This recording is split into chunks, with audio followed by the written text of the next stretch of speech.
Bonjour tout le monde, c'est Agathe. Je reviens aujourd'hui pour une vidéo avec Marguerite comme prévu. Je vous avais dit ça dans la précédente vidéo. Donc Marguerite, elle est en rémission par rapport au TOC. Elle a suivi une TCC avec Rodolphe Furlot qui est juste derrière. Là, il rentre pas dans le cadre, mais il va être avec nous. Et il a passé sa main. Pendant la vidéo, on a préparé ensemble les questions. Et donc Marguerite, elle est là pour nous parler de sa rémission, comment s'est passée la thérapie. Et voilà comment elle va actuellement et pour vous donner une idée de comment on peut s'en sortir un message d'espoir en fait. Donc voilà, Marguerite, je vais te demander de te présenter déjà, ton âge, ton parcours, depuis combien de temps tu es en couple? Donc j'ai 22 ans, ça fait 2 ans que je suis en couple avec mon copain et je le connais depuis 6 ans. Et mon parcours, je suis étudiante en droit, voilà, et c'est intéressant. C'est intéressant, c'est moyennement intéressant, mais bon, sur YouTube je dis que c'est très intéressant en tout cas, et en vue d'être avocate, pourquoi pas, on verra. Ok, très bien, donc 2 ans que tu es en couple, et comment est apparu le TOC, et au bout de combien de temps de relation à peu près? Donc le TOC il est arrivé au bout de à peu près 6 mois de relation à peu près.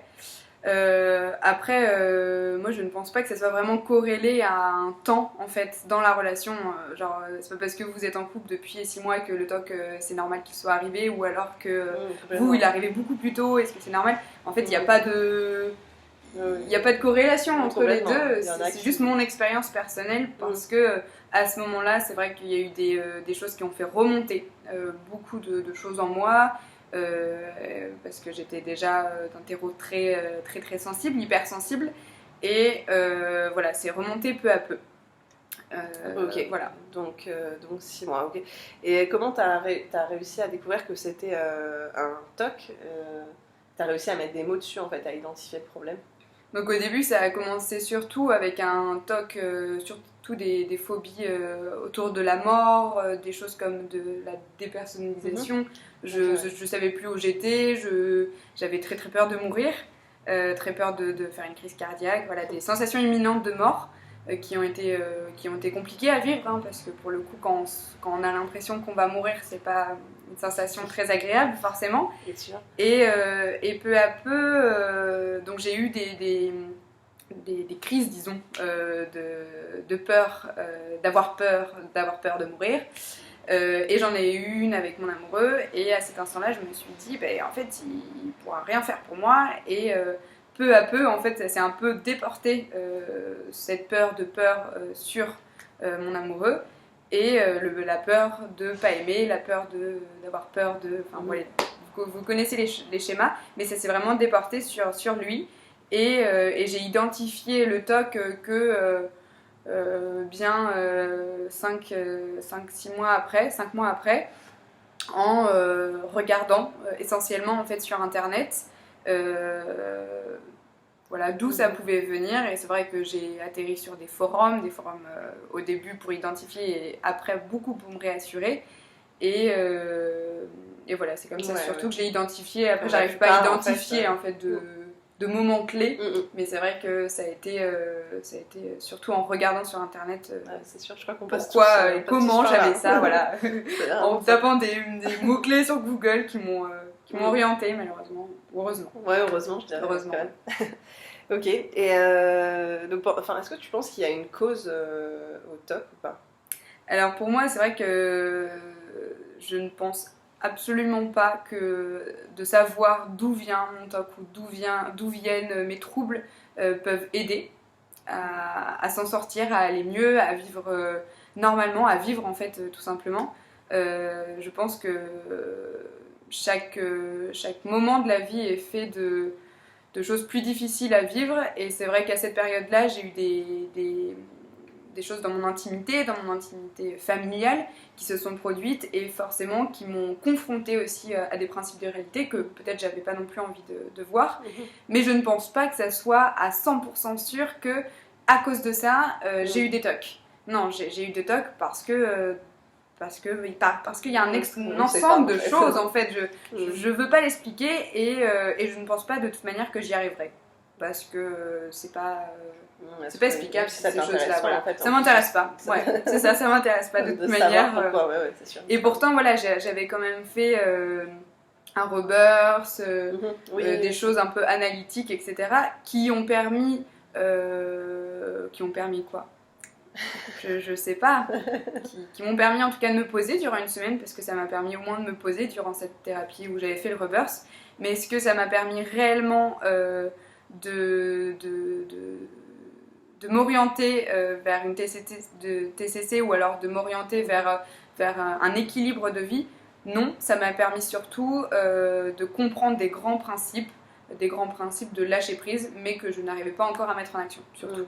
Ok, super. En plus, c'était une des questions que je vais te poser. Du coup, savoir si les thérapies avant la TCC avaient pu t'aider pour le TOC. Donc, en fait, du coup, quand tu as eu le TOC, tu n'as même pas essayé de faire autre chose qu'une thérapie comportementale? Alors, de base, donc, il y a eu plusieurs étapes.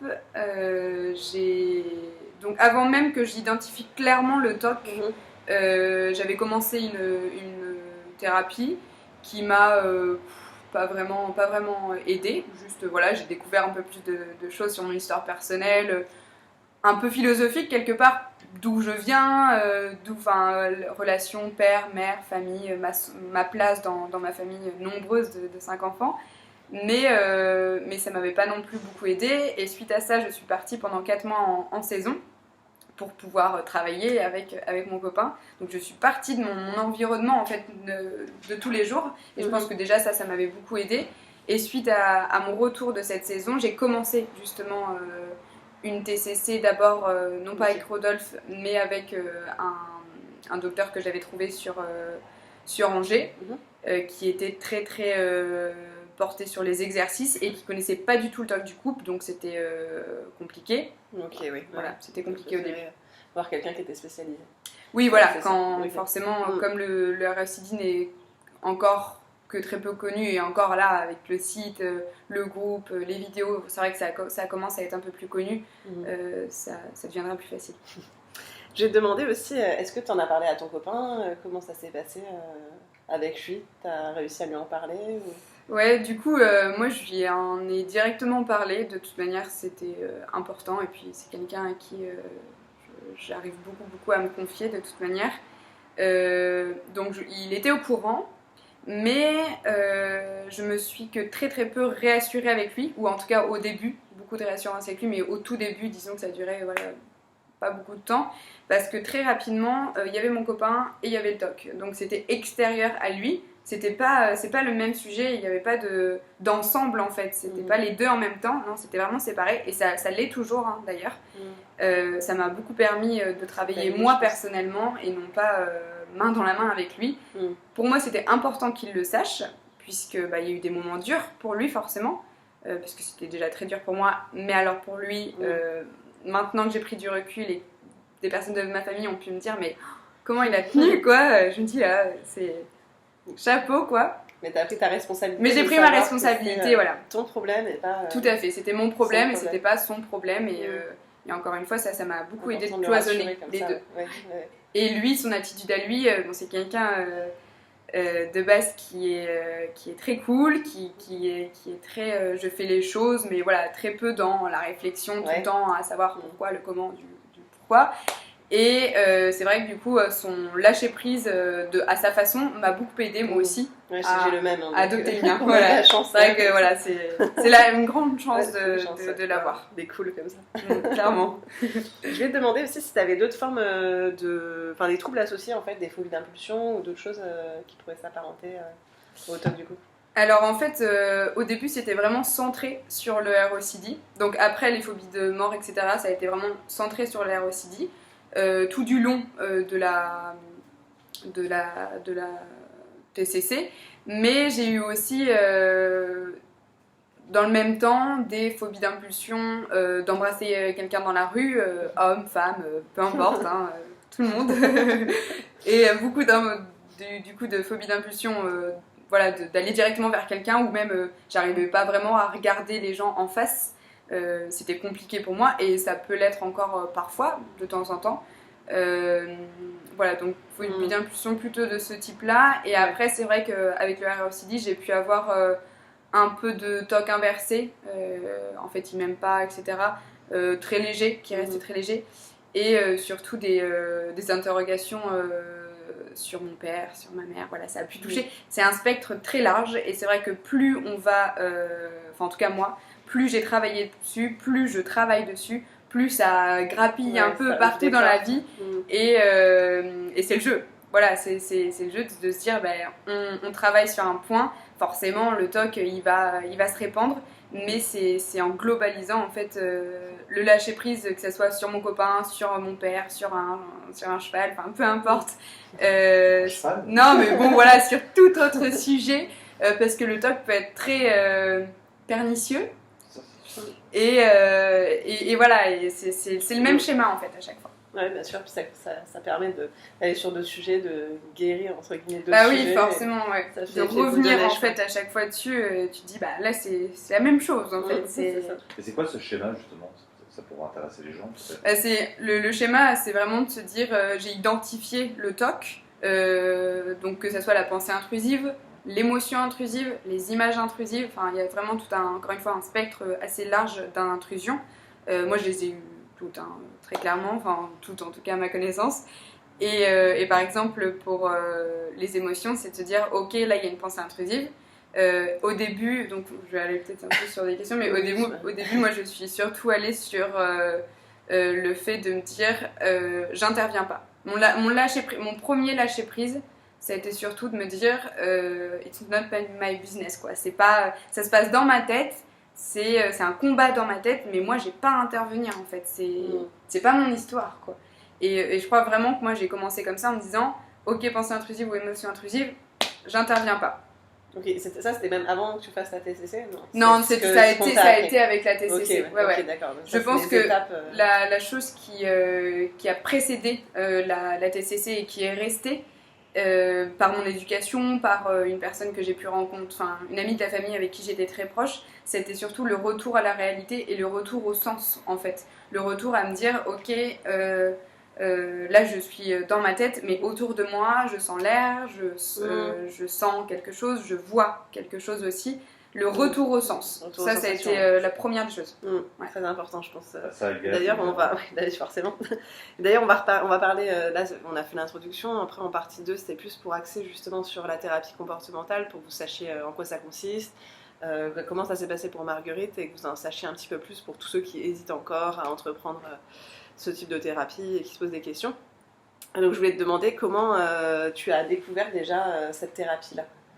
Donc la thérapie cognito-comportementaliste, je l'ai découvert sur le groupe, donc sur le groupe Facebook qui s'appelle ROCD.fr, voilà.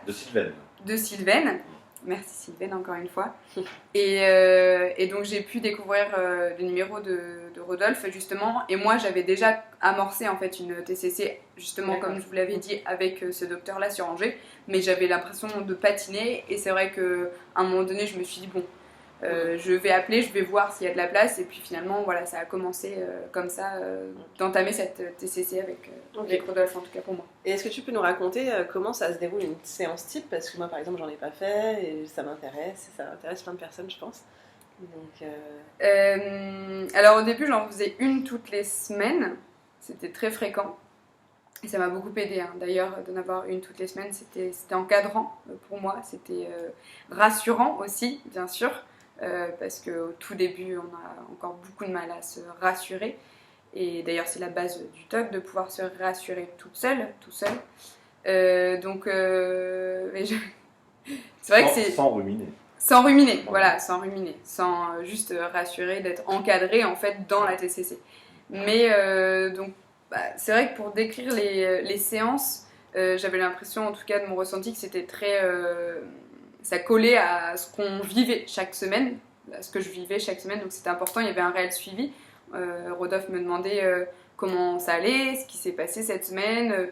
J'arrivais à relater en fait chaque jour à peu près ce qui s'était passé. Et c'est vrai que rien que pour moi, ça me permettait d'identifier en fait des choses qui pouvais revenir. Et après, on travaillait d'un point de vue comportemental et d'un point de vue cognitif, avec soit des exercices qu'on faisait directement et durant la séance, ou alors des exercices que j'avais à faire à la maison.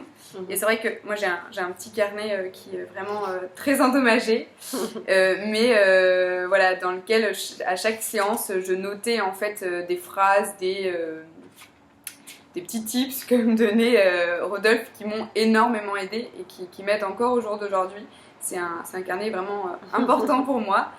Et voilà, des choses comme un TOC, c'est comme un singe en cage, il faut le voir comme un vieil ami. Et par exemple, des phrases comme ça que j'ai pu noter, ça a été vraiment important pour moi. Des petites bouées. Ouais, voilà, parce que c'était des bouées et en même temps, c'était des choses que moi j'avais écrites. Donc finalement, ça me permettait de me l'approprier, de commencer une appropriation en tout cas. Oui, c'est pas juste quelque chose d'extérieur qu'on te balance. Ouais, voilà. Ouais. Ça devenait finalement après, maintenant ces phrases-là elles viennent directement dans mon cerveau ou alors elles viennent même plus, c'est juste que je le fais directement quoi. Et donc moi je pense que c'est vraiment, en tout cas personnellement, je pense que c'est vraiment important de pouvoir l'entendre, mais l'écrire aussi en fait, de pouvoir se l'approprier, mais voilà que parce que sinon ça sort facilement et puis en plus nous comme on remet tout le temps tout en doute, on va se dire non, puis ça va déformer, enfin voilà. En tout cas moi je sais que ce carnet là a été très important. Voilà, prenez un petit carnet comme vous voulez, un gros carnet aussi, mais...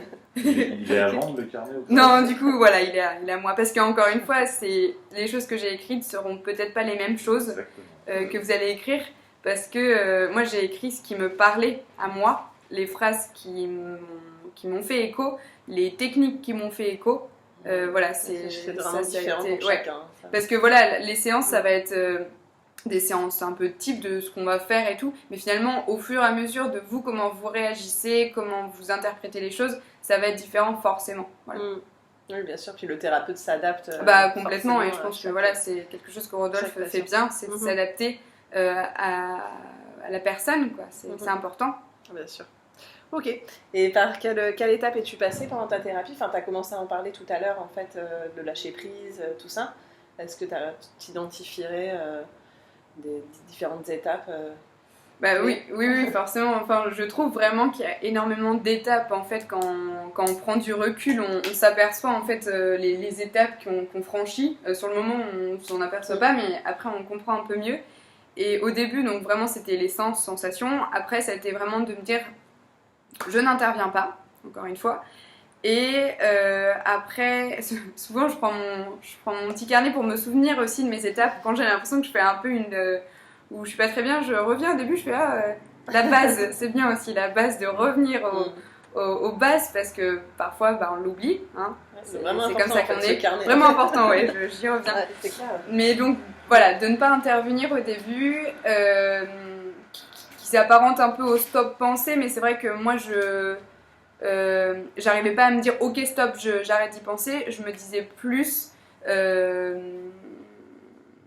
proroger la chose, de me dire j'y reviens plus tard, et après je n'interviens pas. Parce qu'en fait, le fait de ne pas intervenir, ça veut quand même dire laisser passer les pensées. Et au début, en tout cas pour moi, c'était dur de laisser passer les pensées, parce que j'étais pas d'accord avec elles, et que j'avais envie de dire que j'étais pas d'accord avec elles. Ouais. J'avais envie de leur dire aux pensées. Bon, alors qu'en soi, c'est pas des personnes, hein, on s'en fout, hein, ils vont pas nous répondre de toute manière.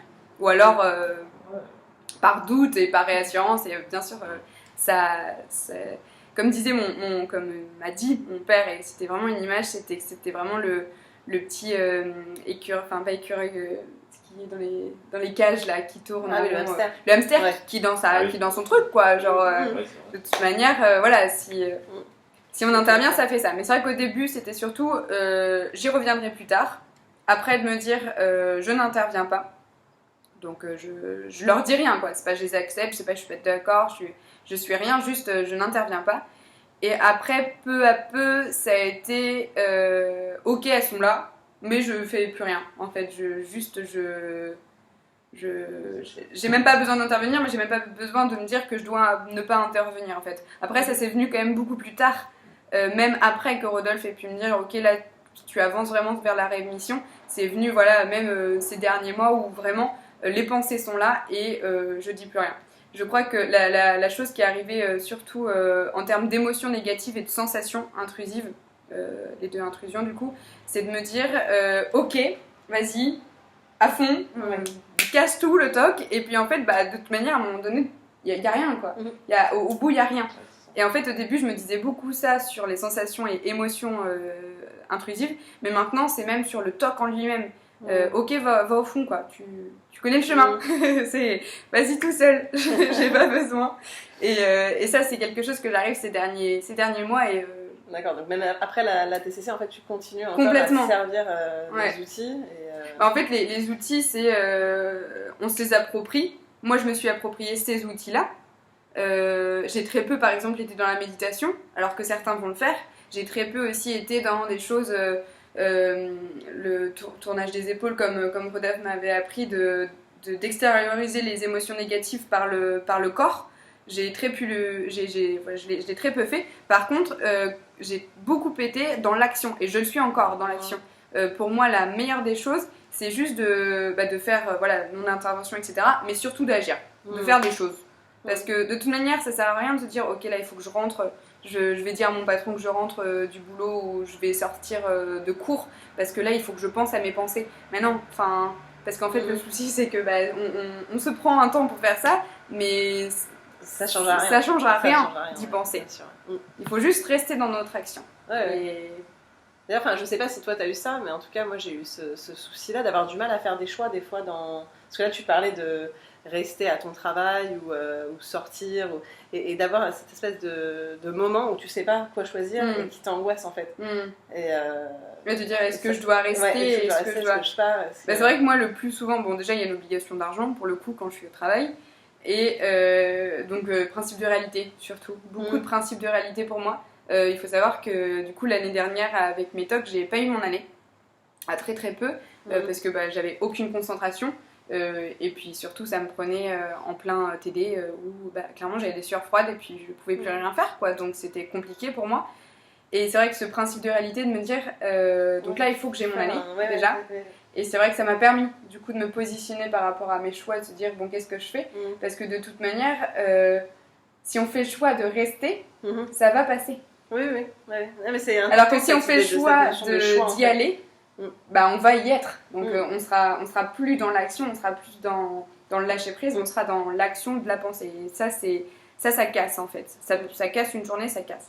C'est important ce que tu dis dans l'action, parce que ça a été un souci pour moi de ne pas aller dans l'action et de rester statique comme ça et de vraiment ruminer, de rester à la pensée. Et c'est vrai, agir peu importe ce que tu fais, mais te donner un petit objectif et puis y aller, et ça te permet de dégager cette espèce de petit hamster quoi. Parce que justement souvent il y a des personnes qui disent, et moi j'ai pu le dire aussi, oh là j'étais vachement bien aujourd'hui, puis à un moment donné je me suis demandé pourquoi j'y pensais pas, et puis du coup j'y ai pensé, parce qu'en fait c'est le TOC qui veut toujours un peu nous rattraper, mais comme vous avez été dans l'action, vous avez vu que j'y avais pas pensé en fait. Et c'est juste que nous avant, mais encore un peu, et c'était vraiment il faut que j'y pense quoi, et c'est l'imminence, et d'ailleurs c'est pour ça que c'est un TOC, c'est que c'est imminent, c'est maintenant, non c'est tout de suite maintenant que tu dois traiter la question, mais en fait tout de suite maintenant c'est nous, j'ai pas envie d'y penser tout de suite maintenant, et si on n'y pense pas tout de suite maintenant, vous allez voir d'ailleurs que vous allez même oublier les choses, les pensées, parce que bon, il y a des pensées qui reviennent forcément, parce qu'il y a une base du TOC, mais finalement déjà ces pensées vont vraiment s'amoindrir, elles vont très peu venir, plus le temps passe, et surtout, quel que soit le sujet, et c'est vrai que c'est quelque chose moi que j'ai beaucoup vu après la fin même de ma TCC avec Rodolphe, c'est que quel que soit le sujet, ça passe, c'est des pensées en fait. Retour à l'action. C'est compliqué à expliquer qu'une pensée est une pensée pour un TOC, pour nous toquer, c'est compliqué, et pourtant c'est si simple. Effectivement, tant que t'es pas en rémission ou que t'as pas en rémission, et même je pense qu'il y a du mal à l'intégrer. Ça reste un concept. Tu dis oui, une pensée, mais pourtant elle est là quoi. Dingue. T'arrives pas vraiment encore tant que peut-être t'as pas fait la TCC ou que t'as pas trouvé un moyen de la canaliser. Tu sais, ce que tu dis c'est complètement juste, mais t'arrives pas à l'appliquer dans c'est justement tout le principe, c'est que c'est cognitif, on le sait, mais d'un point de vue comportemental, on n'arrive pas à l'appliquer. Et d'ailleurs, moi, c'est comme ça que dans une personne de ma famille aussi à ces problématiques-là, et c'est comme ça qu'elle l'identifie, c'est qu'il y a une pensée, donc d'un point de vue cognitif, elle le sait, mais elle ne sait pas encore comment traiter cette pensée. Il y a un traitement de données qui est habituel chez nous, qui n'est pas bon, qui est erroné, et du coup qu'il faut comportementalement changer. Ah, ok. Donc ce qui t'a aidé en ce qui m'a beaucoup aidé, le comportement mental. Voilà, on m'a donné des outils en fait. Dont on parlait tout à l'heure, c'est que moi par exemple j'en ai pas fait, mais c'est là où je voulais voir la différence entre quelqu'un qui en a fait une, quelqu'un qui en a pas fait, parce que moi je me considère aussi en rémission. Mais c'est vraiment une question de temps en fait, parce que quand même Marguerite, du coup tu l'as pris, ça t'a pris combien de temps en fait de sortir entre le moment où tu étais toquée et la rémission, ça t'a pris pas tant de temps que ça finalement. Non, finalement ça m'a pris 6-7 mois, mais encore une fois, ça m'a pris 6-7 mois, mais encore aujourd'hui, et vraiment ça c'est très important, c'est que encore aujourd'hui, mais j'ai plus du coup chaque jour, je suis pas en train de ruminer, mais encore aujourd'hui, chaque jour, il y a des petites, il y a des pensées intrusives, parce que de toute manière, même les neurotypiques même les neurotypiques ont des pensées intrusives, donc en fait c'est juste que c'est d'accepter ces pensées intrusives tout simplement. On bloque globalement en fait. Et moi ce sur quoi en ce moment je travaille sans vraiment y travailler parce que c'est le cours de la vie, c'est surtout de me dire globalement j'accepte tout quoi. Et peu à peu de peaufiner la chose. T'as mis à peu près 6 mois, 7 mois.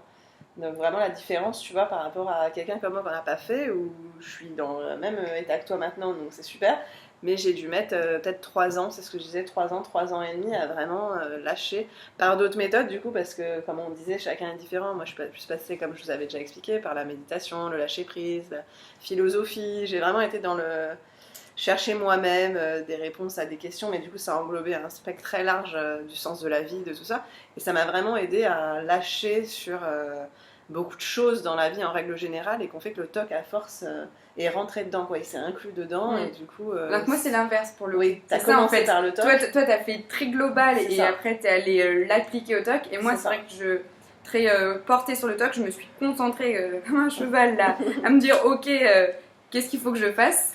Et finalement, maintenant, j'arrive vraiment à le globaliser sur l'ensemble en fait de la vie quotidienne en fait. Ok. Bon bah déjà on a pas mal d'infos. Après je voulais savoir donc du coup après la TCC, comment t'en sers-tu? Bon t'as déjà expliqué, du coup tu te resserres des outils de Rodolphe. Je sais pas ce qui se passe avec la vidéo, il y a un petit j'espère que ça marche souci, encore. Mais vous inquiétez pas, on est encore là, c'est bon. Et oui, donc tu t'en sers encore au quotidien, donc voilà, tu fais une TCC, mais après c'est jamais terminé en fait. Voilà, c'est vraiment que c'est un cheminement en fait. On va avoir notre palette d'outils, on va avoir notre caisse à outils plutôt, et suivant les événements de la vie, suivant ce qui peut se passer, parce qu'il y a des choses qui sont dures, il y a des choses qui sont... des phrases pour nous qui peuvent être qui nous font tilter, des choses comme ça. En fait, c'est vraiment d'être adaptable, de s'adapter à chaque situation, parce que moi par exemple, il y a des choses que je vis en ce moment, ou que lors d'un détour en voiture, j'ai pu parler avec des amis, etc., qui auraient pu avant, mais alors me faire toquer comme pas possible, et puis finalement, maintenant, en fait, directement, j'adopte une posture d'extérieur à moi, déjà, très extérieur, c'est leur histoire, c'est pas mon histoire. Et après, de me dire, je lâche prise globalement sur tout ce qu'ils vont me dire. Qu'ils me disent, j'ai mangé une frite ou je suis plus avec ma copine, ça sera pareil. Oui, mais tu te l'appropries pas. Voilà, c'est pas une appropriation. Moi, j'ai encore cette chose-là, tu vois. Peut-être pas encore. Souvent, les histoires des gens ont encore une bonne résonance, et j'arrive pas à faire ce truc extérieur, parce que peut-être je l'ai pas travaillé justement. C'est vraiment, ouais. C'est d'un point de vue... J'y arrive, mais avec un peu plus de temps. C'est pas automatique comme toi. Tu vois, je prends part vraiment au problème de la personne. Et ça peut me faire cogiter un petit temps. Après, voilà, je m'en détache, mais c'est peut-être pas aussi automatique. C'est intéressant. Justement, moi, je pense qu'il y a beaucoup d'émotions, moi, qui se jouent souvent durant ces interactions. Ouais, voilà, ces interactions. Parce que du coup, il y a l'émotion, par contre, qui va être un peu là, mais la pensée va pas être là, par contre. Et je pense que c'est sur ça, moi, encore, que je suis en train de travailler. Oui, c'est intéressant, parce que moi, du coup, il n'y a pas d'émotion souvent, et du coup, c'est sur la pensée. Ouais, voilà. Et alors que l'émotion, j'arriverai plus vite à la faire. Voilà, pour la TCC, moi, je t'ai à peu près posé toutes les questions. Est-ce que Rodolphe, bon, on le voit pas là, mais est-ce que tu aurais... Moi, je le ferai après. Mais est-ce que tu aurais des questions par rapport vraiment à la thérapie, là, du coup? Est-ce qu'il y a... Ouais, déjà en fait, parce que vous parlez, la Marguerite, du lâcher-prise, tout ça, ok, mais il y a quand même toute une phase préalable, c'est l'acceptation. Oui, Et c'est vrai que ça, c'est important d'en parler aussi. oui, c'est vrai, C'est j'ai que, oublié. c'est Et- une fighteuse, hein. Marguerite, c'est une fighteuse. Hein. C'est une Spartiate, voilà. Donc elle a beaucoup travaillé, il faut dire la vérité aussi, hein. Elle a beaucoup bossé, elle était assidue, etc. Donc il y a aussi une forme voilà, de combat par rapport au TOC. Mais il y a aussi toute la phase d'acceptation, quoi. Je pense qu'on n'a peut-être pas assez insisté. Oui, c'est vrai, là-dessus. effectivement. Mais c'est vrai que pour le coup, moi, vous avez dit que c'était préalable. Moi, j'ai plus l'impression que c'était là, que c'est. Oui, enfin, oui. Ça a été un peu au début, en fait, l'acceptation pour au moins pouvoir pouvoir travailler dessus. Et maintenant, c'est l'acceptation d'accepter, en fait, tout simplement qu'on est un peu toqué. Voilà. Qu'on a. T'arrives à en parler maintenant. J'arrive à en parler, voilà. Si aussi je fais la vidéo, c'est que j'arrive à en parler, j'arrive à accepter que je puisse avoir des fragilités, et on en reparlera après. Mais c'est vrai que maintenant, je peux très facilement en parler avec ma famille, avec l'entourage. Mais c'est vrai que la question de l'acceptation n'est même pas encore là, c'est de l'acceptation vraiment intérieure. L'acceptation de se dire, clairement, moi après qu'on m'ait dit je suis en rémission, je n'ai pas été tout rose, tout tranquille. Très clairement, il y a encore des rechutes, il y a encore des moments où c'est dur. Il y a des matins où je me lève et je me dis mince quoi, pourquoi ça, encore il vient m'embêter ce vieux papy.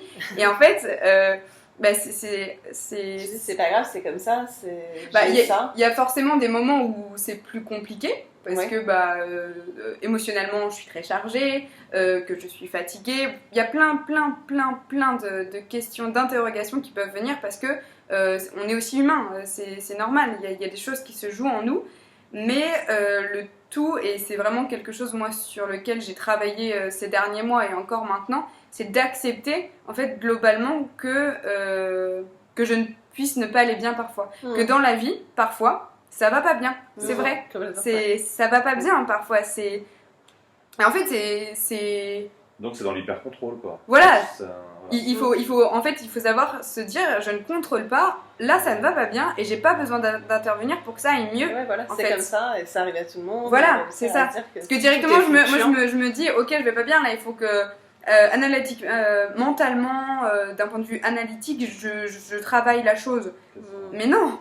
Il n'y a même pas à travailler parce que c'est naturel. En fait. Voilà, il n'y a pas besoin. Je disais dans des vidéos avec le partenaire, en fait, c'est que c'est pareil dans une relation amoureuse. Quoi. Ah, mais complètement. Des hauts, des bas, des choses, et puis nous, on se dit que c'est pas normal alors que c'est complètement normal. Ouais. Mais et c'est exactement pareil dans la vie. Quoi. C'est vraiment en fait comme le corps, parfois on est malade et peu à peu, en fait, quand c'est des petites maladies, j'entends, ou même grosses, mais bon, c'est un autre sujet, si on laisse faire le corps, il se purifie un peu tout seul, enfin, ça va passer tout seul, de quelque côté que ça soit, mais ça va passer, et on n'est pas non plus toujours obligé d'intervenir, en fait. Et c'est vrai que c'est accepter que ça s'autorégule. Ça s'autorégule, que ça soit, comme tu viens de le dire, Agathe, moi j'ai vraiment découvert ça. Parce que finalement, même dans mes premiers temps de relation, je connaissais pas. J'avais surtout des phases vraiment hyper hautes d'amour et puis des phases beaucoup moins vraiment donnes. Il n'y avait pas vraiment d'équilibre. Et ce que je découvre aujourd'hui en étant dans l'acceptation, c'est un équilibre. C'est un bien-être, mais c'est un bien-être vraiment fou, quoi. Ça fait du bien d'être équilibré. Stable. Ah ouais, c'est bien en fait. Et moi, je crois que j'ai jamais été beaucoup équilibrée. Et ça me fait du bien en fait au jour d'aujourd'hui de pouvoir me dire ce matin je me suis réveillée pas bien, on verra cet après-midi, hein, parce que de toute manière si tout passe. Tout passe. Et c'est ce qui est bon en fait dans la vie. On est devenus des philosophes en fait. Comment ? On est devenus des philosophes. Ouais, un peu, ouais. Je l'étais un peu déjà, j'avais déjà un peu un terreau. Hein, non, c'est une fighteuse. C'est une fighteuse. Et tu disais, Agathe, dans les relations amoureuses, mais complètement, en fait, le matin, quand tu te réveilles et que en fait, t'as pas envie de l'embrasser, et bah, oui, ça m'arrive encore. Peu importe. Ça m'est arrivé ce matin. Ouais, c'est ça. Ouais, c'est pas grave. Ouais. Alors qu'il vient, pas du tout. Donc... Ouais, c'est ça. C'est que peu importe. Et si on focus dessus, si on se dit, ah, mais j'ai pas voulu l'embrasser là, tout de suite, maintenant. Bah, oui, forcément que du coup, on va s'enfermer dans notre bulle de j'ai pas voulu l'embrasser. Mais tout autour, qu'est-ce qu'il y a ? Tout autour, tu as fait d'autres choses. Tu lui as préparé un petit déjeuner, tu as fait d'autres choses. Il n'y a pas une forme d'amour non plus, quoi. Complètement. Bah, d'ailleurs, on va en parler là. Je m'emporte. Non, mais c'est intéressant. Je vais me calmer. Je sais pas, soit tu as d'autres questions sur le TOC, sur la TCC, pardon. Sur la TCC, non. Enfin, Après, l'esprit analytique, c'est important parce qu'on a l'impression que tout transite par l'esprit analytique quand on a un TOC. Et là, vous vous rendez compte qu'en fait, ça transite par la conscience, c'est-à-dire les sens, l'expérience, la façon de voir les choses, les émotions, etc. Et quand on a un TOC, on a tendance à tout analyser comme une sorte de PC, quoi. Et là, vous êtes revenu à une sorte de côté un peu, enfin, il y a un aspect un peu neurotypique, en fait. Ça est revenu, en fait, à la normale, on va dire. Ça vous appréhendez les choses dans leur globalité, pas juste avec un scan Oui, tout à analytique, quoi. Oui. Voilà. C'est ça que je voulais dire sur la TCC. Après, non, je n'ai pas trop de... Pas de choses particulières. Mais justement, moi je voulais juste rebondir sur ce que Rodolphe disait, c'est que finalement, si on agit un peu comme un ordinateur, si avec des éléments du passé et du futur, on essaye de déterminer un choix qu'on doit faire dans le présent imminent, je sais pas si c'est très clair ce que je viens de dire. C'est, si on prend vraiment plein de... Voilà, si on est comme un ordinateur à traiter, en fait, on peut pas faire de choix. Si on nous dit... tout de suite maintenant, il faut que je choisisse si toute ma vie je dois rester avec cet homme dans cette maison, à cette pièce, ne pas bouger. Ah, bien sûr que clairement, j'aurais du mal à dire oui.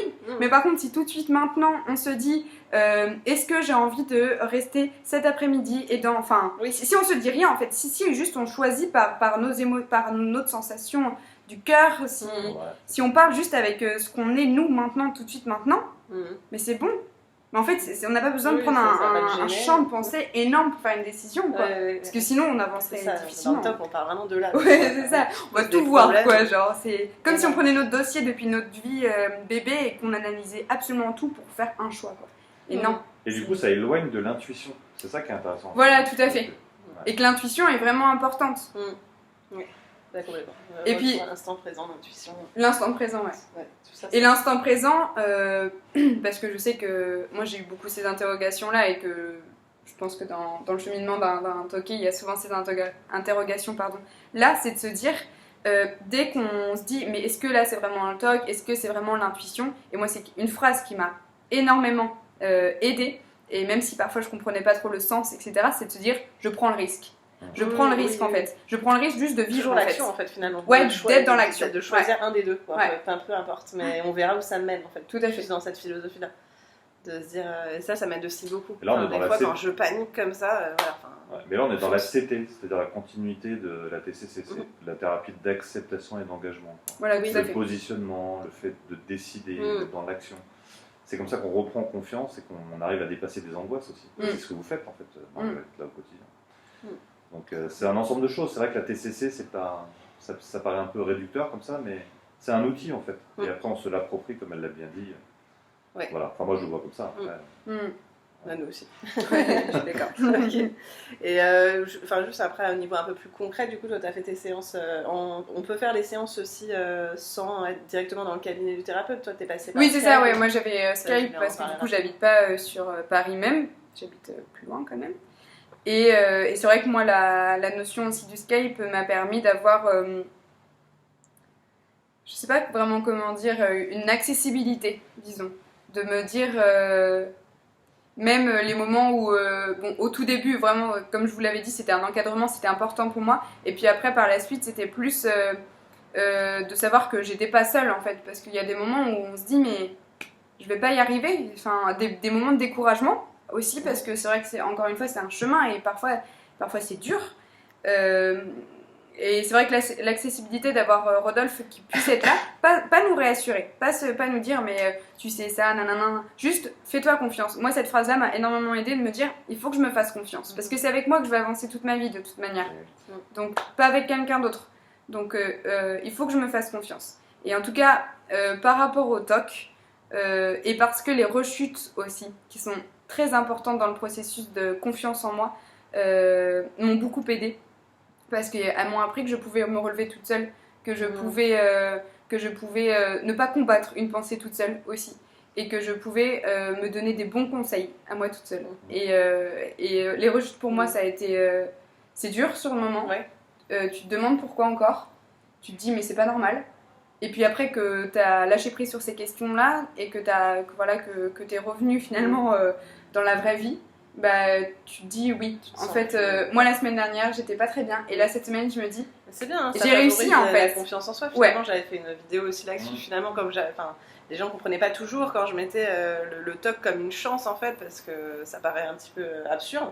mais qu'en fait finalement quand on compare nos deux parcours, c'est ce qui ressort à la fin, c'est que ce TOC-là, ça a été une faiblesse à un moment donné, qui permet de maintenant d'en avoir tiré une confiance en soi et face à d'autres problèmes que le couple, en fait, des problèmes dans la vie de tous les jours. Et finalement, là, si vous êtes en période, enfin, c'est un peu la vidéo de l'espoir, mais si vous êtes en période où vraiment vous êtes au fond, nos témoignages prouvent bien que déjà on peut sortir du TOC, mais que du coup, derrière, il y a une notion de confiance en soi et de continuité dans d'autres domaines et que ça va vous permettre de grandir, de vous renforcer et tout. Donc, moi j'ajouterais et pas de guérir, parce qu'en fait j'entends souvent le mot guérison. C'est vrai. Et en fait il n'y a pas de guérison pour moi en psychologie. C'est tout à fait ça. Quand est-ce que je vais guérir quoi. La finalité en TCC, c'est d'arriver à une autonomie, quoi. Que le patient soit autonome par rapport à son TOC et qu'il puisse effectivement le gérer par lui-même et qu'il puisse avancer tranquillement. Mais on ne peut pas revenir à un état originel comme une grippe, quoi, comme je disais la dernière fois, comme une grippe. C'est pas une grippe. Un TOC, c'est un trouble. Ça, c'est une forme d'acceptation, d'accepter ça justement dès le début, quoi, en fait. Il faut accepter qu'il n'y a pas vraiment de guérison, mais des rémissions. Rémission totale. Vous avez la preuve devant vous, avec un grand sourire. mais justement, vous disiez l'état originel, mais moi je trouve que j'aime beaucoup mieux mon copain maintenant. Je l'aime mieux, je sais pas comment dire, je l'aime d'un amour plus posé, plus équilibré qu'avant. Et je trouve que dans notre couple, en tout cas, ça me... Bon, bien sûr, j'ai encore mes accès de un peu folie, de un peu excessif, parce que aussi je suis comme ça, de toute manière. Mais je trouve que dans notre relation et dans ma vision aussi de nous, et dans ma vision d'autres choses, de la vie plus tard, future, etc., j'arrive à être plus équilibrée et moi pour le coup quand j'avais regardé ta vidéo je trouvais que c'était déjà une chance parce que pour le coup ça m'a... Après j'avais aussi peut-être une éducation et aussi moi qui me disais que j'ai toujours été un peu dans la remise en question, c'est vrai que par mon papa qui peut être aussi négatif mais c'est bien quand même papa mais qui peut être un peu négatif parfois mais par contre ça m'a permis d'être mieux avec moi-même, voilà. Et à partir du moment où on est mieux avec nous-mêmes, ça change beaucoup de choses. Bon, très bien. Voilà. Et une petite dernière question, je voulais te parler des schémas sociétaux en fait, qu'on impose actuellement. Qu'est-ce que tu en penses par rapport au TOC en fait? Est-ce que ça augmente le TOC, tout ce qui est hypersexualisation, tout ça? Alors c'est un sujet qui m'importe beaucoup parce que c'est vrai qu'ayant eu ces tocs-là et même dans ma vision, il y a eu beaucoup de choses qui ont joué. Moi, il faut savoir qu'au début, quand j'avais le TOC, c'était impossible pour moi, mais alors impossible pour moi d'aller voir par exemple le film La La Land, des choses comme ça. C'était juste, mais impossible. Je ne pouvais pas, ça me faisait extrêmement souffrir. Enfin voilà, de toute manière, tout type de couple me faisait souffrir. Même ceux qui s'entendaient pas me faisaient souffrir, parce que du coup j'ai identifié. Ceux qui s'entendaient trop bien, je me disais que c'était c'est pareil. La comparaison, de toute manière, la comparaison avec les autres couples ou avec les couples imaginaires, ou peu importe, c'est du TOC. Voilà, c'est du TOC, c'est clair et net. Donc, c'est vrai qu'avec les schémas sociétaux du type femme et homme idéalisés, que ton homme, de toute manière, tu dois l'aimer passionnément, et puis c'est tout le temps, et puis en fait, non, l'amour, ça dure 3 ans, mais en fait, non, en fait, ça dure... Il y a une phase fusionnelle, et puis du coup, il n'y a pas de modèle, type de couple. Le couple, ça se vit, en fait, c'est tous les jours que ça se vit. Et j'imagine qu'Antoine va écouter cette vidéo. Et c'est vraiment important de vivre son couple avec ses sens, avec ses sensations, avec ses émotions, avec ce que tu es en toi en fait. Parce que si tu vis le couple avec les prismes un peu, les schémas en fait que t'impose un peu la société de comment un couple doit être, tu n'y arriveras pas. D'autant plus que ça ne sera pas sain pour toi. Parce que c'est vrai que tout ce qui est hypersexualisation de la société, idéalisation de la vie et du couple, et image un peu de la vie parfaite qu'on peut avoir, que ce soit sur les réseaux, que ce soit sur les émissions de télé, etc. C'est quasiment que ça. La vie doit être parfaite. Mais à un moment donné, la vie, elle est d'autant plus belle quand elle n'est pas parfaite. Elle est d'autant plus belle quand tu es fragile. Et parce que la fragilité, c'est pas mauvais en fait, c'est pas moche. C'est quelque chose qui est en toi. Et c'est important d'accepter cette fragilité. C'est pas une faiblesse. C'est pas une faiblesse, voilà. Moi, on m'a toujours répété que c'était pas une faiblesse, mais j'avais du mal à l'intérioriser et surtout de l'accepter pour mon couple. pour me dire que parfois on se crie dessus et puis c'est pas grave. C'est pas grave, c'est pas la fin. Directement, moi je me disais on se crie dessus, ok, alors du coup c'est la fin. Mais non, il n'y a pas de corrélation et ça m'arrivait beaucoup même avec mes amis, etc. Vraiment des choses un modèle idéalisé en fait. Et la femme parfaite, l'homme parfait. Voilà, c'est ça. Donc encore une fois, voilà, parfaite, voilà, tout ça, ça n'existe pas. Ça n'existe pas, quoi. Désacraliser ces schémas-là, en fait. Et moi j'aimerais bien vous demander un truc, c'est qui vous impose ces schémas-là, selon vous? Pour moi, ce qui nous impose un peu les schémas dont on a parlé déjà, c'est nous, en premier, parce que on est le vecteur de toute information qu'on peut recevoir. Parce qu'il y en a qui vivent dans la même société que nous, qui regardent les mêmes émissions que nous, et qui ne sont pas particulièrement touchés par ça, mais voilà, qui ne s'approprient pas. Mais moi, en fait, c'est toute la vie qui nous entoure. Ça peut être Instagram, parce que de toute manière, on voit que des couples goals. Qu'est-ce que ça veut dire couple goal, en fait? Genre, ça veut rien dire. C'est pas logique dans une relation d'amour de se dire couple goal, en fait. Ça veut rien dire couple goal, but. Enfin, le but, voilà, du couple. Donc, il y a les réseaux, il y a tout ce qui est émission télé. Et il y a aussi le prisme aussi familial, peut aussi se dire le couple doit être toujours parfait, la vie c'est comme ça. Et à l'inverse aussi, des personnes qui ont vu leurs parents se déchirer vont aussi être un peu formatées par le couple, en fait c'est ça. Mais chaque couple se vit en fait. Et je pense que ça, moi je l'ai intégré très tard. Et c'est pour ça aussi que ça me permet, parallèlement à la TCC, de ne pas m'approprier l'histoire des autres, de juste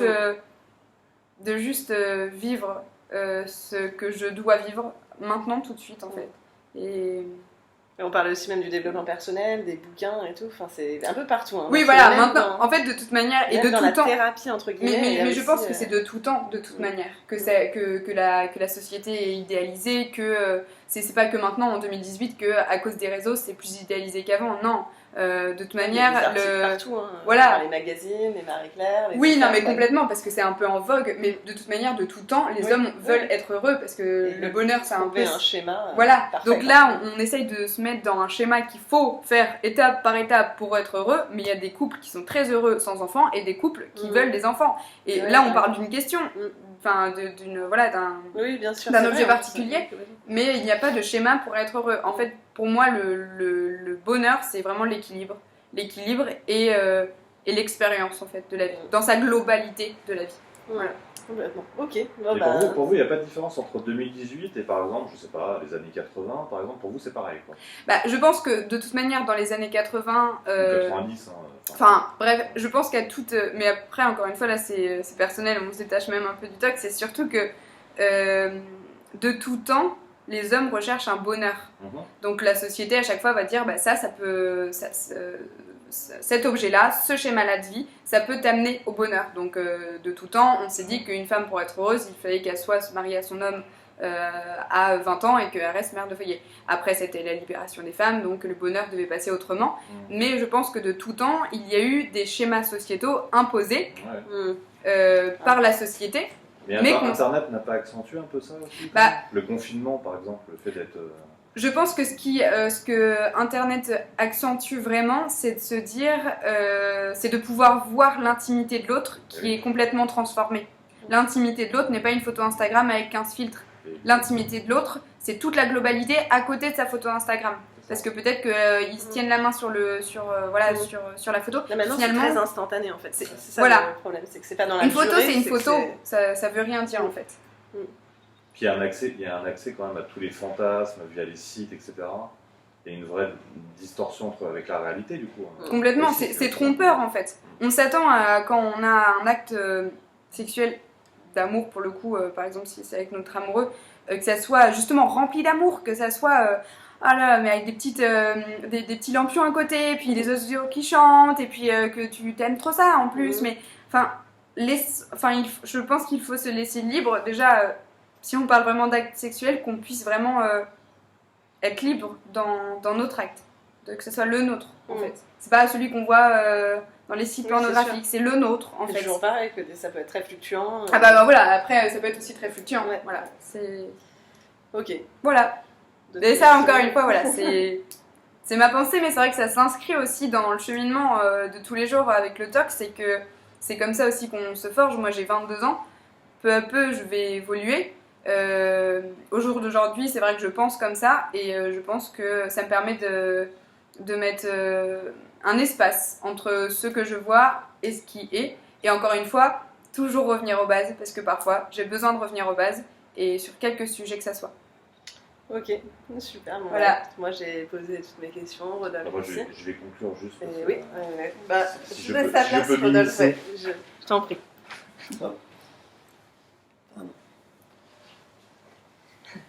C'est Donc, moi, c'est moi. Le... C'est moi. Ouais, donc moi, Allez. moi je voulais quand même insister sur un truc, c'est déjà bravo. Agathe, elle est De partie. plus dans le... Bravo quand même à Marguerite parce que elle est jeune et puis voilà, elle a été quand même assidue, travailleuse, bosseuse, c'est une fighteuse quoi. Donc je tiens quand même à la féliciter et ça prouve aussi qu'on peut sortir de ça finalement, on peut sortir du TOC à tout âge quoi, et même à 20 ans. Et puis 22. je voulais 22 pardon. Voilà. Et je voulais remercier Agathe parce que c'est quand même aussi grâce à elle qu'on a un vecteur et que voilà, on a une tribune aussi. T'en prie. Donc voilà, qui nous accueille toujours gentiment, hein, petit café. Tout à voilà. fait. Donc voilà, merci aussi à Agathe. Et puis voilà, je voulais dire que voilà, c'est un message d'espoir. Je pense que c'est ça le but, c'était vraiment, c'est un message d'espoir.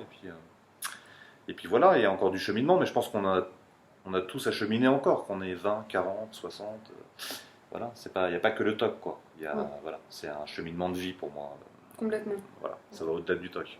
Alors qu'on a tendance à étiqueter beaucoup, alors ça fait du bien, parce que ça permet quand même ça permet de rassurer aussi un petit peu les gens qui souffrent de TOC, parce qu'ils peuvent se retrouver avec d'autres personnes, etc. Mais au-delà du TOC, il y a un cheminement pour moi qui est plus important.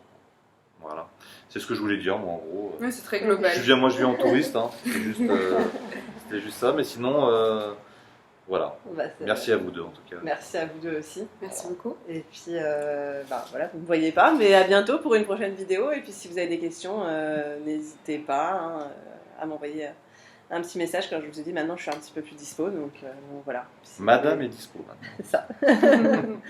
Allez, des bisous. Au revoir. Au revoir. Au revoir.